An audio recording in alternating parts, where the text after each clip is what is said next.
우리나라 국민의 실제 구매력을 나타내는 실질 국민 총소득 GNI가 2008년 금융위기 이후 처음으로 2분기 연속 뒷걸음질 쳤습니다. 3분기 성장률도 0.6%에 그치는 등 4분기 연속 0%대 저성장을 이어가고 있는 겁니다. 최순실 게이트로 결국 국정 불안정, 김영란법 등 경제 악재 속에 생산과 소비, 교역 모두 부진하면서 국민들의 주머니 사정이 위축되고 있습니다. 이혜리 기자의 보도입니다.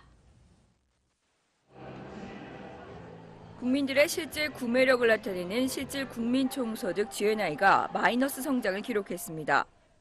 실질 GNI는 지난 2분기 0.4% 감소한 데 이어 3분기에도 전분기보다 0.4% 줄었는데 2분기 연속 역성장한 것은 지난 2008년 금융위기 이후 처음입니다. GNI는 우리나라 국민이 일정 기간 국내외에서 벌어들인 임금과 이자, 배당 등의 소득을 합친 실질 구매력을 반영하는데 GNI가 마이너스를 기록하면서 그만큼 우리나라 국민의 주머니 사정이 더 나빠졌다는 겁니다. 실질 국민 총소득 GNI는 국내 총생산 GDP 증가에도 불구하고 교역 조건이 악화되면서 2분기 연속 감소하였습니다. 교역 조건은 반도체, 화학제품 등 수출품 가격이 국제유가 상승 등이 반영된 수입품 가격보다 더 큰 폭으로 하락하면서 2.4% 악화되었습니다. 올해 3분기 경제는 전분기보다 0.6% 성장하는 데 그치면서 4분기 연속 0%대 저성장을 이어갔습니다.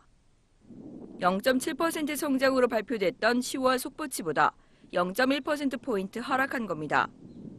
삼성 갤럭시 노트 7 단종 사태와 자동차 업계 파업으로 제조업 부분은 7년 6개월 만에 가장 낮은 성장률인 마이너스 0.9% 성장을 기록하기도 했습니다.